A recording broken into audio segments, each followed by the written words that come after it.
Oh, that was a weak burp. I thought it was going to be bigger. Hold on. What's that? Perfect start. Hey, what's going on? It's the Plan B After Show podcast, video podcast, or you could be streaming it too. It doesn't matter. Brock, Hunter, Brock.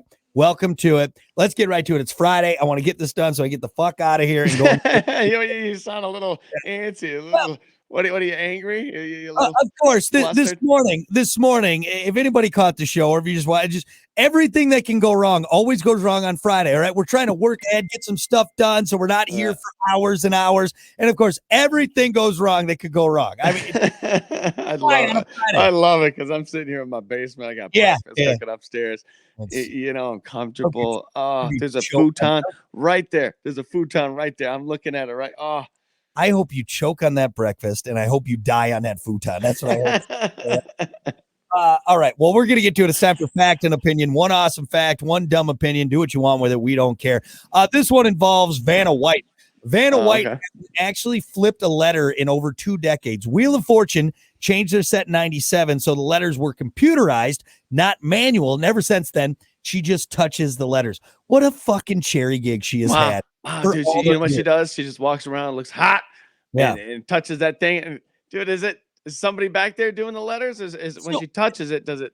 See, I don't know. I don't think maybe nowadays they're touch screen, but back in the day, it was probably like they knew where the letters were. She just went by and just really, there's no need for Vanna White. That's what's so funny to me. Right. It's at least not now. Back in the day, it made sense. She's good looking. She's ain't no robot that can look like that. No, and again, back in the day, when she actually had to go and flip the letters, that made sense. But now there's no need for Vanna White. Dude, she lucked out because anybody else could have saved themselves a bunch of money and gotten rid of Vanna White, gotten rid of the person who touches the butt. I mean, you don't need her at this point. You know, it sucks. I bet they talked about it. I bet there was a point where I bet you Pat stood up and he was like, you know what? Fuck that. Yeah, there's a reason people watch this show, and she is a big reason why people love this show. So, have you ever seen the photo of her from when she was on Price is Right? When she was a contestant on The Price is Right, dude. Oh yeah, no, I did. I have seen that actually. Vanna White. Yeah, that was way back. She was a contestant, and then there's a weird thing there. Babe, man, she was she still is foxy. Don't get me wrong. I'd still throw it to her right now. But that photo of her, just a babe. You know what's wild about that? So I've read a little bit about people being on Wheel of Fortune, and they were like, it's weird. The set looks small when you're there. It's like you see it on TV, and it looks like this huge, like huge set, and they're like, it's just, it's a little bit smaller than you think. And there's another picture of like what the wheel looks like behind the big wheel on Price is Right, the one you pull down. There's a picture online of it, of it from behind, and it literally is just like a built wooden. It's almost depressing, kind of, because it looks so like, you see it, and you're like, wow, it's the Price is Right wheel, and then you see it, from behind, you're like, it's just some fucking guy built it, dude. Made out of fucking cardboard and glue. Yeah, kind of. It looks like a high school project, dude. It's amazing the magic of TV. If you think about it, you got to wheel it out. You got to wheel it back. You got to wheel different sets out. You got to wheel that yodel thing out. Plinko board. It's got to be on wheels. I mean, you got to boom, boom, boom. So. Yeah, that one's actually, you're right. Wheel of Fortune's a pretty basic setup, but Price is Right with the different games, the prizes. They probably, I mean, that shit's got to be just moving constantly and everything like that. But yeah, absolutely. I know we've talked about game shows before, but man, I would love to host a game show. I know we got a cherry gig right now because we don't have to get all dressed up. I mean, Pat's got to wear a suit every day. I know that would suck. That would suck having to wear the suit and do your hair all the time. That's why I wear a hat every podcast. Exactly.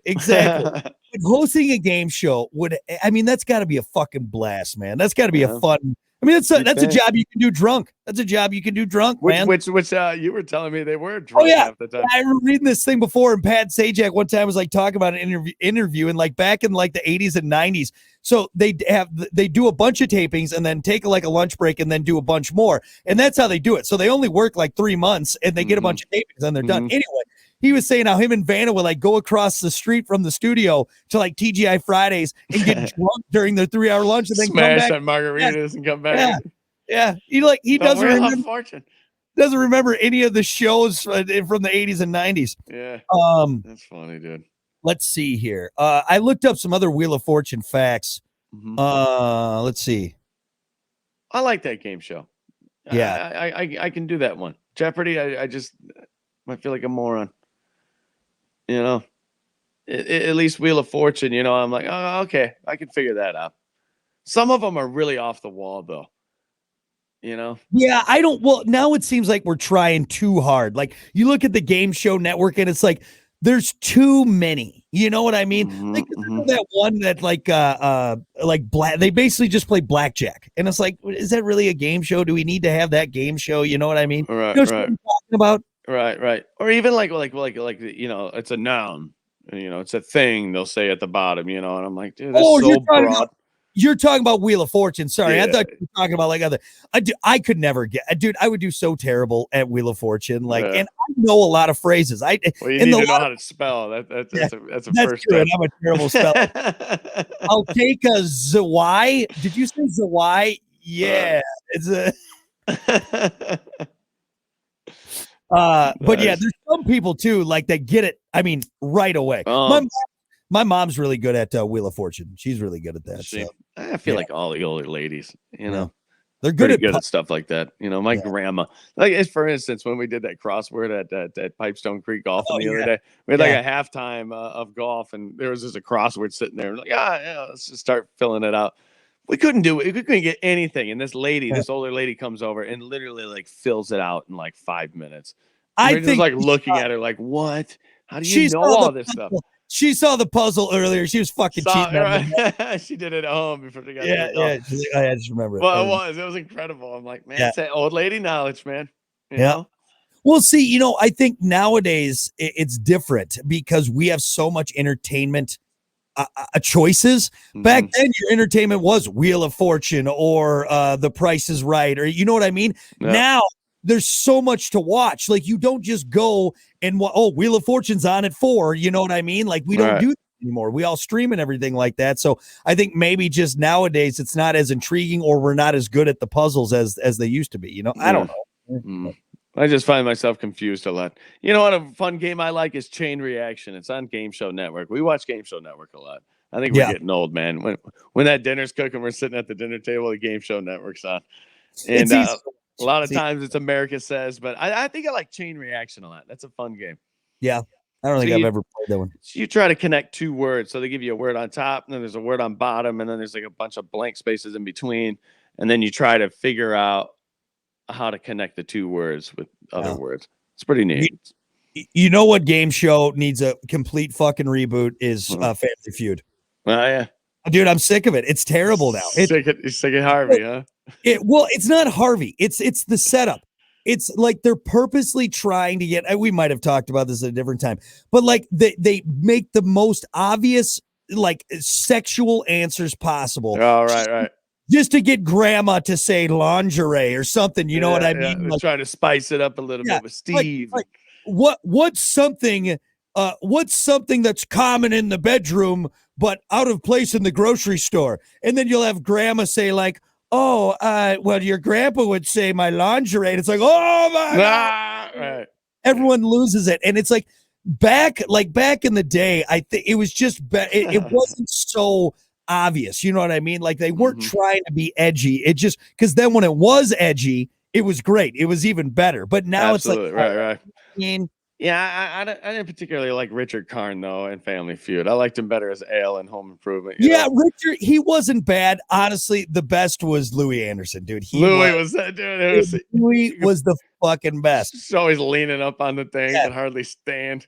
Number one on the board, Louis. Number one. We got the Johnson family and the Smith family. Come right and bring her out. Oh, Dad, I don't want to. No. All right. Come on. But anyway, yeah. So what I really want to see happen is Vanna White to be walking across to push a button and her heel gets caught on a dress and dress goes away. Even though she's posed for Playboy. We've already seen her naked, but she's hot. You're a weird guy. You know that. You leave her alone. She's doing a good job. I'd like to solve the puzzle. The answer is my wiener. You're out of here. Hey, get out. That's it. Pat's Yeah. like, get the hell out. All right. Pat's drunk on margaritas and kicks me out of the. You ever been punched by Pat Sajak? I have. It hurts. Anyway, it hurts. He's got a hard fist. All right. Mm. Well, that is going to do it for Fact and Opinion and the Plan B After Show podcast. Thank God. We will see you next time with another Fact and Opinion here with Brock and Hunter. Later.